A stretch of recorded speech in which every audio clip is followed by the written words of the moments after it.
Good morning, everyone, and welcome. We are going to call the meeting to order, and we'll start the way we normally do with introductions, and we'll start to my right with our clerks. Good morning. I'm Christine Smith, Clerk to the Board. Good morning. I'm Marlissa Easton, Deputy Clerk to the Board. Good morning. I am Mecklenburg County Commissioner Elaine Powell, representing District 1, Huntersville, Davidson, Cornelius, and North Charlotte. Welcome. Good morning. I'm George Dunlap, elected by the people of District 3. Good morning. My name is Lee Altman, County Commissioner serving at large, and I also have the privilege of serving as Vice Chair. Good morning and welcome again. It's good to see everyone. My name is Mark Jarrell. I've been elected by the people of District 4, and I also have the honor of serving as Chair. Good morning. Good morning. I just sent it to you guys. Thank you. My name is Vilma D. Leak, I'm going to say and something. I represent the most powerful district in this county, and that's District 2. So enjoy yourselves today. Good morning, I'm Laura Meyer, and I represent District 5. Good morning, I'm Susan Rodriguez McDowell. I'm elected by the people of District 6. Good morning, I'm Dina DiOrio, County Manager. Good morning, Tyrone Wade, County Attorney. If you'll stand and join with me in the Pledge of Allegiance.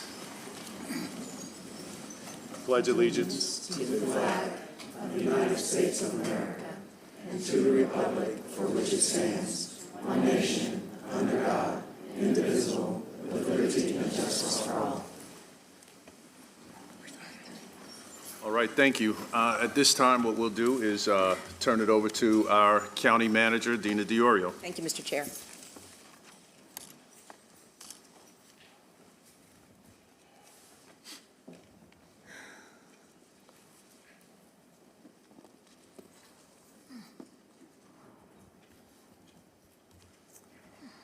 Mr. Chairman, before I begin my prepared remarks, I'd like to take a point of personal privilege and send my condolences to the family, colleagues, and friends of Rusty Rozelle, who passed away unexpectedly.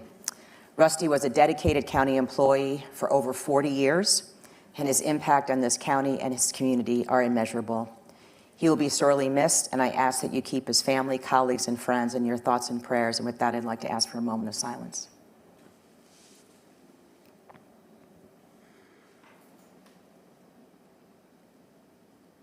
Thank you. Good morning, Chair Jarrell, County Commissioners, County employees, and guests. I'm honored to serve as Mecklenburg County Manager, a role I have proudly held since 2014. I have navigated the county through a wide spectrum of successes and challenges over almost 12 years. Mecklenburg County's foundational role is to serve our residents.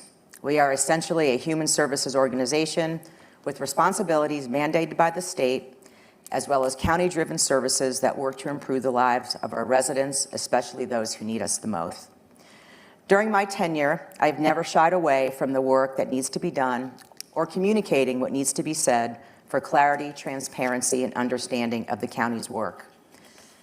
But while we work to uplift our residents, we must also balance that with fiscal responsibility and stability. And as you know, this is my last budget for the county, as I will retire in June.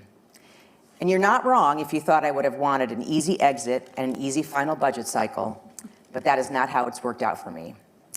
But that's okay. I clearly understand the demands of the county's work, and I'm always up for the challenge. As I explained since the board retreat in January, this is a challenging year for Mecklenburg County. Revenue growth is limited, costs are escalating, and we have a structural deficit from the FY25 budget. You asked me to make the difficult decisions, and I have done just that. My fiscal year 2026 budget recommendations first involve cuts across nearly every county department. To balance this year's budget, county departments had to reduce, pause, or altogether cut programs, as well as planned expansions and improvements. And while county directors deliver realignments and budget savings each year, this year was different.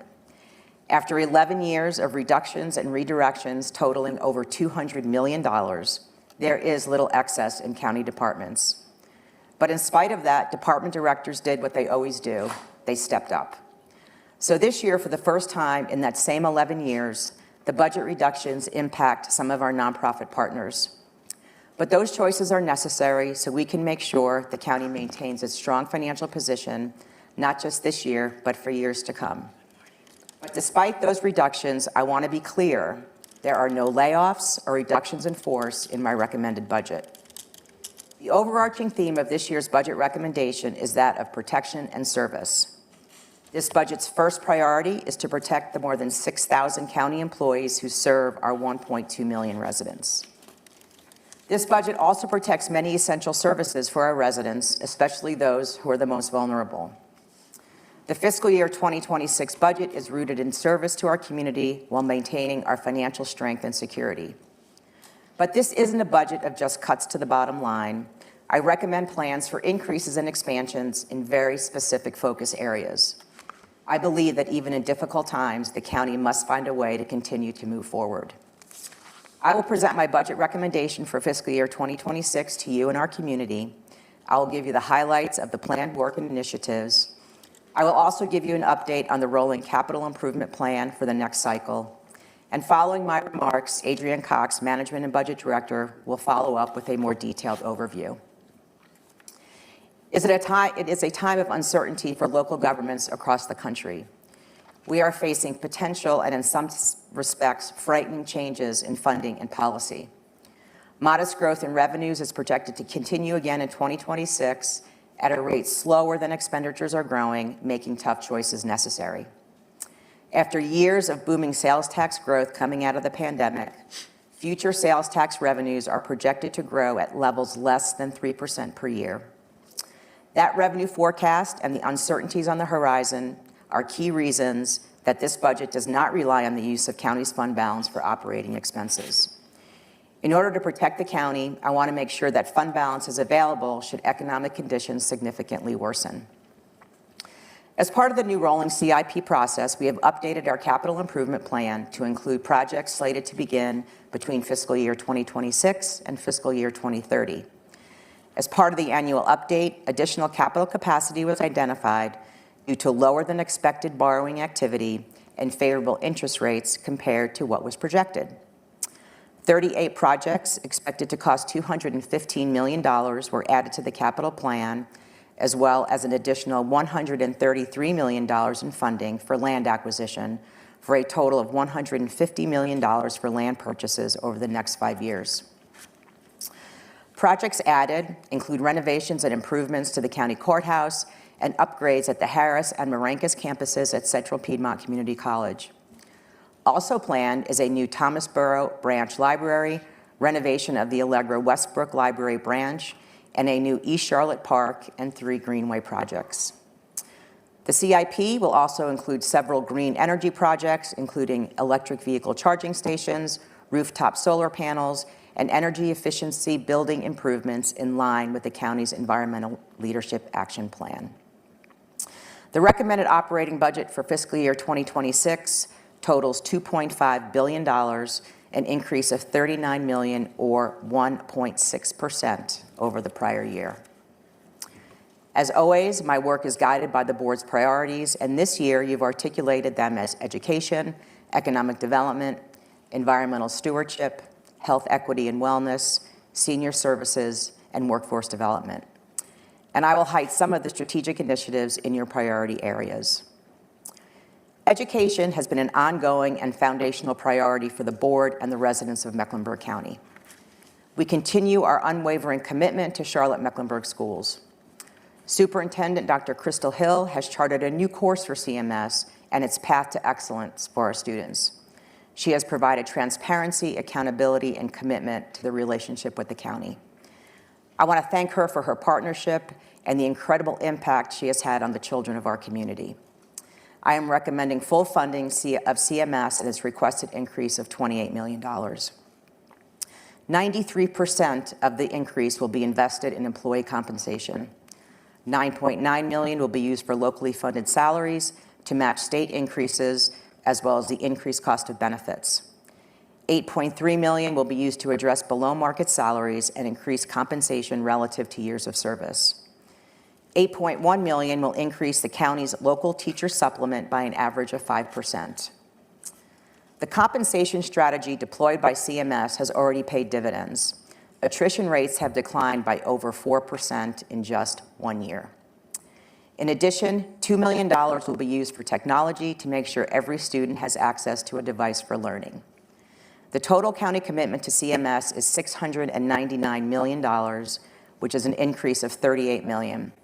This represents 40% of the county's total general fund budget. Central Piedmont Community College is also a pivotal educational and workforce development partner of the county. Central Piedmont offers programs in 14 career paths and more than 55 professional pathways. Central Piedmont has been a proven foundational leader in education for our community, giving thousands of residents an opportunity for higher education, workforce development, and a pathway for a successful future. I recommend funding Central Piedmont's operating budget in the amount of $49 million, an increase of $1.7 million. Under the education priority is MEC Pre-K. By now, we're all familiar with the economic mobility study that was released in 2014 that cited Charlotte 50 out of 50 in the country. That study's 10-year update showed in 2024 that we are now 38th out of 50. It meant that a child born in poverty here had the least chance to find a pathway to success. The community came together to change that trajectory, and Mecklenburg County certainly did and continues to do our part. One way to prevent a child's zip code from defining their future was the universal pre-K program we call MEC Pre-K. It's fair to ask, does the work in improving economic mobility begin so early, at age 4? Educators will tell you that the answer is absolutely yes. Long before MEC Pre-K was launched in 2019, we studied the issue, researched the best practices in other states, and learned the foundational importance of a quality pre-K experience. Arriving in kindergarten ready to learn gives every child an opportunity for success.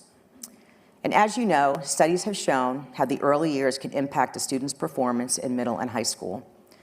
This commitment to our 4-year-old children is a significant investment in our future. The opportunity for success must be for all and not just for some. MEC Pre-K is the county's flagship initiative in education. The 4-year-olds from the inaugural class are now in the 4th grade. Their future is a little bit brighter because the county leveled the playing field in preschool. This is an initiative that can impact Mecklenburg County's children for generations to come. The growth of MEC Pre-K has been transformational. We want to make sure we are creating opportunities for all families across the county.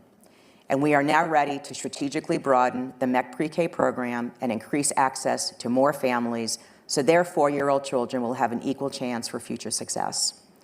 I'm recommending the addition of 10 new pre-K classrooms and associated costs with a budget impact of $3.4 million. This next step in the expansion will be in the northern and southern parts of the county. These are gap areas in our programming, and we are thrilled that child care centers in these areas want to join us in this transformational work. Universal pre-K means anyone, regardless of income, can participate. And some may take issue with the core tenet of universal pre-K, but data shows that when you expand access to early education and children come together from various backgrounds and circumstances, they and we are better for it. Studies show that children who are exposed to various economic backgrounds and people, rather than an isolated, specific demographic or socioeconomic group, have greater opportunities for economic mobility. The students in these child care centers mirror the demographics of the elementary schools they will likely attend. Turning the tide in economic mobility will take time, courage, and commitment, but the initiatives like MEC Pre-K show the long-term commitment and investment by Mecklenburg County. MEC Pre-K is now an established and proven program that continues to rely on a village of child care centers across the county. We have worked hard to establish relationships and broaden outreach, and the expansion plans are proof of these efforts. The reputation of our program continues to grow, and I urge the board to be steadfast in this transformational step for the county and to improve the lives of some of the youngest among us. Another area where I recommend expansion of our work is in support of our seniors. This budget includes an additional $2.3 million for our seniors who need in-home aid and adult daycare services. We have heard from family caregivers providing this essential care allows residents to age in place while preserving their dignity. The expansion will allow the county to serve an additional 60 seniors with subsidies for in-home aid services and an additional 50 clients who need adult daycare services. This is the first year of a multi-year strategy to eliminate the inquiry lists for both services. The budget also includes $2.6 million to include our critical home repair program, which also allows seniors to age in place. I will now give you some budget highlights for the county departments in the new fiscal year. There are increases in the cost of operations to county facilities, including $3.6 million to increase security screening, as well as an increase in guard services. $1.4 million for facility maintenance contract increases and utility costs. As you know, Mecklenburg County and partners recently held the grand opening of Forest Point Place. It's a permanent housing for homeless seniors age 50 and older with chronic health conditions who otherwise would not survive on the streets or in a shelter. I budgeted $1.1 million to annualize the operating budget for a total of $2.1 million for Forest Point Place.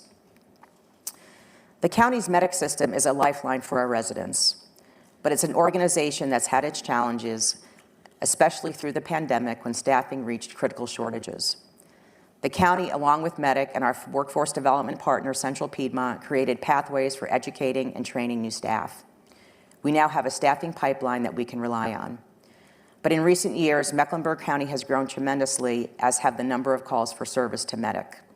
It's time to provide robust support to MEDIC with a $7 million commitment for 10 new ambulances, 9 remounted units, and 2 supervisor replacement vehicles. In addition, MEDIC will expand by 78 new positions, including 50 EMTs at a cost of $5.1 million to increase coverage across the county. It's an exciting time for our library system. We recently attended the topping out ceremony for the new main library in Center City, which will open in 2027. To increase services at our library branches, the county will add 15 positions at a cost of $1.3 million. We will also support staffing to plan for the opening of the new main library. The county's most valuable resource is our employees. There are more than 6,000 employees who serve our 1.2 million residents every day. While I continue to look for every opportunity for service improvements and efficiencies across the county, the first priority in my budget consideration will always be our employees. For fiscal year 26, I'm recommending an investment of $38.9 million for our employees. This includes $15.7 million for a 3% across-the-board salary increase for all regular staff, $11.4 million for performance-based pay increases up to 5%, $5.3 million for an increase in medical premiums, $3.3 million for the county's contribution to the local government employees' retirement system, $2.6 million for reclassifications and other position adjustments, and $389,000 for law enforcement special separation pay. When I told you that there were difficult decisions in this budget, among the most challenging was to pause, reduce, or eliminate funding to some nonprofit partners. There will be no community service grants awarded in the new fiscal year, which will save the county more than $2 million. As you know, community service grants are one-year awards, and existing grantees and new applicants are not guaranteed funding. While the county does its best, funding nonprofit partners is and should never be an unending cycle. You asked us to dive deep into our work with various nonprofit partners to find defendable reductions, and we have done that for a savings of $6.3 million. Reductions are based on many factors, including performance outcomes, underutilization or underspending of county funding, cost per individual, and department recommendation. I've always maintained that while we can support our partners as best we can, the county should never be a primary funder of an organization's operating budget. The fund balance, or the county's rainy day fund, stands at $563 million, which is $96 million above our policy minimum. It is still well above the amount needed to maintain our AAA bond rating, but we have utilized it through a series of qualifying one-time project needs. But as I mentioned earlier, these are uncertain times for all of us. I am recommending minimal use of fund balance for FY2026. The county must be vigilant with its fund balance, as it will protect the county through any challenging periods in the future. For FY26, I'm recommending an appropriation of fund balance of approximately $30 million. This is the lowest appropriation ever during my tenure as county manager. The ability to use fund balance as a funding source will become increasingly difficult as we inch closer to our policy threshold. If we move into a recession, the county will need that fund balance for operations and to minimize a reduction in services and a loss of jobs. But even with the aforementioned cuts, it's not enough to balance this year's budget. We have a budget deficit of almost $29 million for fiscal year 26. And I will note that almost half of that deficit is carryover from last year. When the board approved changes and allocations in the FY25 adopted budget, it resulted in a $14.7 million budget deficit, and we all agreed we would have to rectify that in the FY26 adopted budget, and that time has come. To achieve a balanced budget, I'm recommending a 0.96 cent increase in the property tax rate. For a median home value of $377,000, that would be an increase of $36.19 per year, or $3.02 per month. This will balance the budget while minimizing the impact on services to county residents. As I said earlier, this was not the budget I had hoped for in my last year with Mecklenburg County, but as you know, I've always faced the work that needs to be done, even when it's filled with challenging choices. You asked me to dig deep and make the necessary reductions to the operating budget, and that's what I have delivered to you. The budget is a balance of protecting our employees, protecting some of the youngest and oldest residents, and it is centered in making a difference through service. Mecklenburg County is one of the best places to live in this country. We are consistently cited as one of the top locations for people and companies to relocate. But to build community and to serve our 1.2 million residents take vision, commitment, and courage. As county manager, I've done my best to lead our team to create transformational change. I know I'm leaving Mecklenburg County better than when I took this job, and this budget continues the good work we have done together. I want to thank the board for giving me this opportunity and the collaboration over the years to serve our community. And at this time, I'd like to thank all the team members who have contributed to the fiscal year 2026 budget. Leading that list includes the executive team of Mike Bryant, Leslie Johnson, Derek Ramos, and Anthony Troutman. I also want to thank Budget Director Adrian Cox and his incredible team, Director of the Office of Strategy and Innovation, Michael Griswold, and his amazing team, Chief Financial Officer David Boyd and the Department of Financial Services, Jonette Freeman and the Human Resources Department, the Public Information Department, and the entire cabinet. But most of all, I want to thank the more than 6,000 county employees that serve our residents every day. It has been the honor of my life to be the Mecklenburg County Manager. And now, for the last time, I will turn the podium over to Management and Budget Director Adrian Cox for a more detailed overview. Thank you.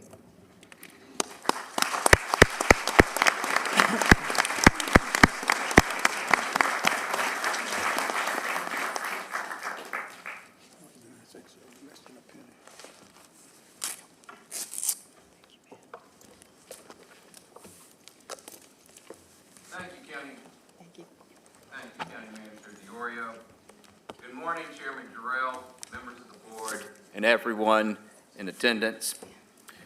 Before I begin my presentation, I would like to also thank my team in the Office of Management and Budget for all their hard work to get us to this point in the budget process, as well as our departments and our executive team. And I'd like to also express my sincere gratitude to County Manager DiOrio for her leadership for me and the county over the years. So thank you, Dina. This presentation will provide some additional information on the manager's fiscal year 2026 recommended budget. Inside the pocket of the recommended budget binder, which the clerks have distributed, you will find a copy of the manager's remarks. I'm going to begin with an overview of our revenues and provide a summary of the major expenses and conclude with some key takeaways and next steps in the process. So beginning with revenues. The manager is recommending a tax rate increase of 0.96 cents.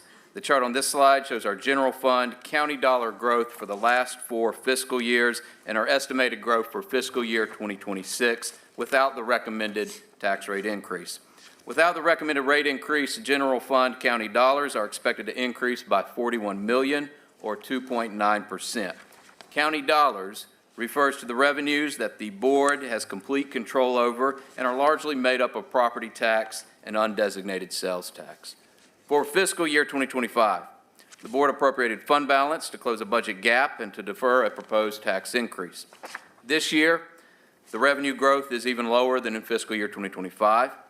At the same time, county-funded compensations, funding for education, and the operating costs to sustain existing services are increasing by $74.5 million or 5%. This slide illustrates the budget gap. We have $41 million in new county dollar general fund revenue growth.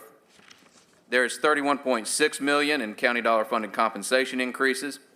The increases recommended for CMS and CPCC are $30 million. Operating costs for facilities, security, technology, contracts, and all of the services that the county provides is growing by $12.9 million. There are $9.3 million for new investments to support our aging population and universal pre-K. And consistent with the board's direction earlier this year, the recommended budget includes $13.8 million in reductions to help address the budget gap. However, even with these reductions, there is still a net increase of $70 million and a budgetary shortfall of $29 million. This gap between revenues and expenses requires a 0.96 cent increase on the tax rate to support the general fund expenses and balance the budget. Here's a chart showing the growth in the general fund county dollars with the proposed rate increase. I've included a table on the left with the revenues that make up our county dollars. The tax rate increase is projected to bring in $29 million, and when added to the $41 million in revenue growth, will bring the total to $70 million and will be sufficient to cover expenses. The recommended tax rate for fiscal year 2026 is 49.27 cents per every $100 of value. The impact on property valued at $250,000 is an additional $24 per year or $2 per month. The impact on property valued at $377,000, which is the median value for the entire county, is $36.19 annually or $3.02 per month.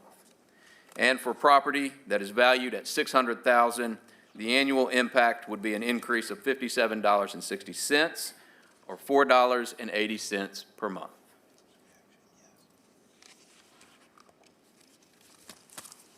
Here's a breakdown of how the tax rate is used to fund expenses in the county budget, comparing fiscal year 2025 to the recommended fiscal year 2026 budget.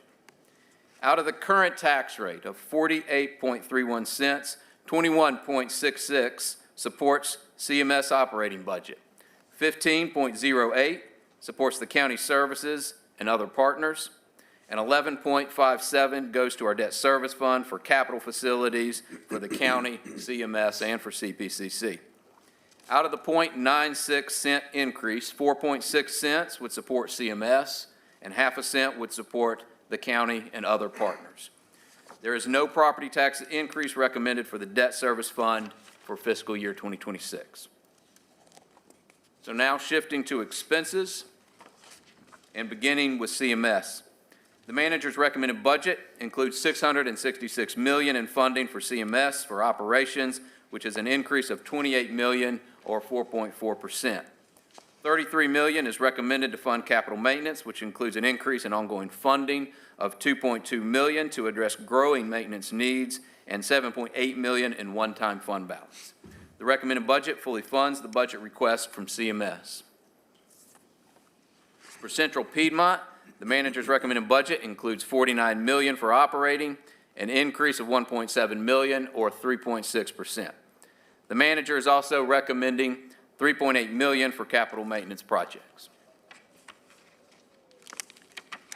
For employees and personnel, the manager's recommended budget includes $38.7 million, of which $31.6 million is funded with county dollars. This includes $15.7 million for a 3% across-the-board pay increase. $11.4 million will fund performance-based pay up to 5% for regular staff. $5.3 million is needed to fund medical insurance premiums, and $3.3 million to fund a rate increase for the local government employee retirement system. $2.6 million will fund reclassifications and other position adjustments, and $386,000 is required to cover the growing costs of the law enforcement special separation pay. The recommended budget includes 33 new full-time positions critical to meeting service demands. This includes 15 positions for the library, 8 positions to operate and maintain new park and recreation amenities, 3 positions in child, family, and adult services for adult protective services, 2 human resource positions, and 2 legal positions to support additional work for land acquisition and restrictive covenants. This chart shows the net new full-time positions created in the budget since fiscal year 2020. The manager's recommended budget contains the fewest number of new positions since fiscal year 2021, when we faced the economic uncertainty due to the pandemic. Growing costs to sustain existing operations will increase by $13 million in fiscal year 2026. Here are some of the major increases. $3.6 million will fund security and weapons screening at county facilities. $2.4 million is needed to fund the ongoing cost for technology, systems, and software. $2.2 million of ongoing county dollars is needed to fund the growing cost to conduct elections. $1.6 million funds the increased cost for various contracts, including meals, medical contracts, and interpreting. There's $1.4 million of growing cost for maintenance and utilities. A partial year of funding is included in the current budget for the Youth and Family Emergency Placement Facility, and an additional $1.4 million is needed to annualize the cost for next year. $1.1 million is also required to annualize the operating cost for Forest Point Place that opened earlier this year. And $390,000 will support the operating and maintenance for new greenways and park amenities. There are some new investments that the manager is recommending for next year. $3.4 million is recommended to expand MEC Pre-K with 10 new classrooms, increase reimbursement rates from $925 to $950 per month per child, and provide for growing cost of RAP care. $2 million will add 15 new library positions and increase the ongoing funding for collections. $1.3 million will expand in-home aid to serve an additional 60 clients. This represents the first-year increase of a 3-year goal to serve 387 clients by fiscal year 2028, meeting the vendor capacity.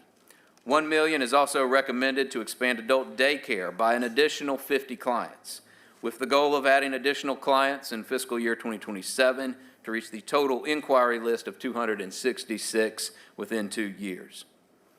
$464 is recommended to fund housing placement and navigation and increase subsidies for the Keeping Families Together program due to the growing cost for rents for multi-bedroom units. $250 is recommended to fund an implementation vendor that will support the first phase of the Behavioral Health Strategic Plan. 3 new social worker positions are recommended to support workload for adult protective services. $125,000 is recommended by the manager to support Charlotte Pride based on economic impact.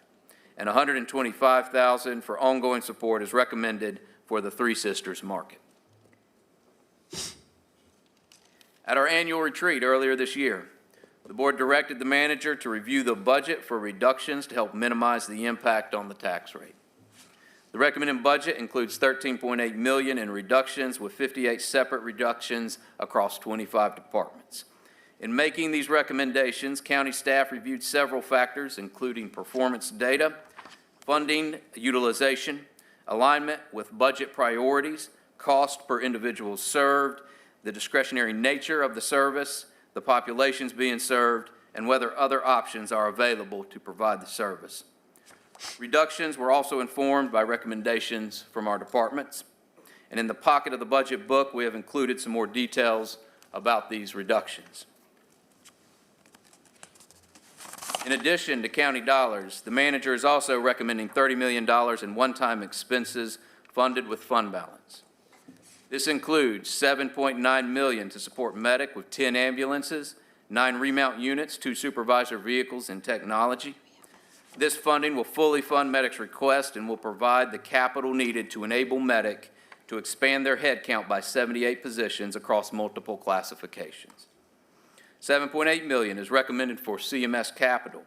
Combined with the $2.2 million increase in ongoing funding and the existing funding in the budget for maintenance, the total capital maintenance allocations for CMS will be $33 million. $5 million is recommended to fund the Willow Park NOAA project and continue funding for critical home repair. $4 million is recommended as one-time funding for capital maintenance for a total of $12.9 million for maintenance of government facilities. $1.2 million will support one-time investments for technology updates and replacements for $7.6 million in total for technology reserve. $1 million is recommended for elections based on the need to fund 3 elections in fiscal year 2026. Added to the ongoing funding increase, this will be a total of $5.5 million. $1 million in fund balance is included for the revaluation reserve fund for the 2027 revaluation. $350,000 will support the Charlotte Museum of History Revolutionary War exhibit. $300,000 is recommended for a veteran services needs assessment. $250,000 will address one-time site needs at a Brighter Day Community Center in the Hoskins community. $271,000 will fund maintenance equipment to operate new parks and greenways. And $250,000 will provide a one-time increase for library collections. When added to the ongoing increase, this will bring the total increase to $1 million. $220,000 will provide 2 months of funding for 2 programs that are operating with ARPA dollars to allow for a full year of service next year. This is for the Nurse Family Partnership and Hearts for the Invisible. $200,000 is needed to double slot a chief pathologist during the transition of this critical position. $170,000 will allow Cabarrus-Rowan Community Health Center to make improvements to expand dental services. And $97,000 of one-time funding will support background screenings based on recruitment demand and provide the one-time funding associated with 2 new legal positions. So these are the one-time expenses recommended with fund balance for fiscal year 2026. The county uses fund balance strategically to fund one-time expenses. And this chart shows the fund balance allocated in the annual budget since fiscal year 2015. You can see that fund balance for fiscal year 2026 is less than the amounts adopted in any previous budget since that time. At our annual retreat this year, the board identified 6 priorities: education, health equity and wellness, environmental stewardship, workforce development, service for seniors, and economic development. $1.5 billion, or nearly 60% of the total budget, aligns to the board's priorities. This includes $65 million of new funding, much of which is funded with fund balance, and $45 million in county dollars, primarily for CMS, CPCC, and additional services for seniors. The total recommended budget is $2.5 billion. The revenue is shown in the table on the top of this slide. County dollars total $1.9 billion and make up 75% of the budget. There is $30 million of fund balance recommended for one-time expenses. Federal revenue is $110 million. State revenue and restricted sales tax is $216 million. And other revenue, including service charges, fees, and permits, is $285 million, much of which is dedicated for enterprise or special revenue funds. The table on the bottom reflects our expenses. The general and debt service funds combined make up 88% of our total annual budget. Other enterprise and special revenue funds, including solid waste, stormwater, code enforcement, transit sales tax, as well as the law enforcement and fire protection service districts, total to $295 million, or 12% of the budget. The total recommended budget is an increase of $39 million, or 1.6% more than fiscal year 2025. Here are some of the main takeaways. The recommended tax rate is 49.27 cents for every $100 of property value, which is an increase of 0.96 cents. There are $13.8 million of recommended reductions and eliminations to discretionary programs to help minimize the tax rate increase. The manager is recommending $28.3 million in operating funding and $33 million in capital maintenance to fully fund CMS's budget request that totals $699 million. $3.4 million will allow for an expansion of MEC Pre-K with 10 new classrooms, wrap care, and reimbursements. The manager is recommending $7.9 million for ambulances and equipment to fully fund Medic's request and enable Medic to increase their staffing, allowing them to add 78 new positions. The budget includes $2 million and 15 new positions for library. $2.3 million is recommended to significantly expand in-home aid and adult daycare for seniors in Mecklenburg County. And the manager is recommending a 3% salary increase and performance increases for county employees up to 5%. On May 21st at 2:30, we will hold a budget workshop at the Valerie C. Woodard Center to provide a detailed overview of the manager's recommended budget. On May 22nd, a public hearing will be held here in the chamber. Straw votes are scheduled for May 29th, beginning at 9 a.m. at the Valerie C. Woodard Center, and adoption is scheduled for the meeting on June 3rd. And here are some links where anyone can learn more about the budget or register to speak at the upcoming hearing. And that concludes my presentation. I look forward to having further conversations with you about the manager's recommended budget and going over more details when we meet on the 21st. Thank you. Thank you, Adrian. And I want to just say really quickly that while we have our team members here present with us, on behalf of the board, I want to just thank everyone for your work. You all do the heavy lifting for this organization. We recognize that, we appreciate that, and the board wants you to know how much we appreciate it. So I do want to say thank you to everyone that is present and everyone that may be watching this. We really do appreciate it. I also want to recognize one of our elected colleagues, Sheriff McFadden has joined us. Sheriff, thank you for your work and thank you for being here. And finally, as has been stated, and you all know, this was the last budget recommendation for someone who is and has been a transformational leader whose fingerprints are all over this county and beyond. And I'd be remiss if we did not take this opportunity to recognize her, say thank you. So if you'll join me in saying thank you to our county manager, Nina Viola.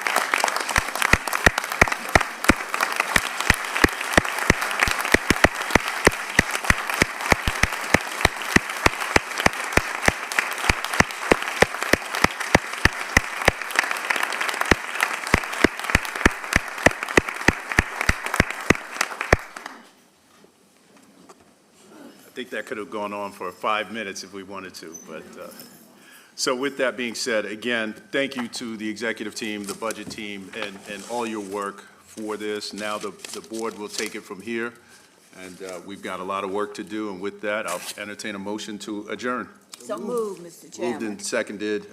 There shouldn't be any unreadiness. All those in favor say aye. Aye. Ayes have it. Meeting adjourned. Thank you.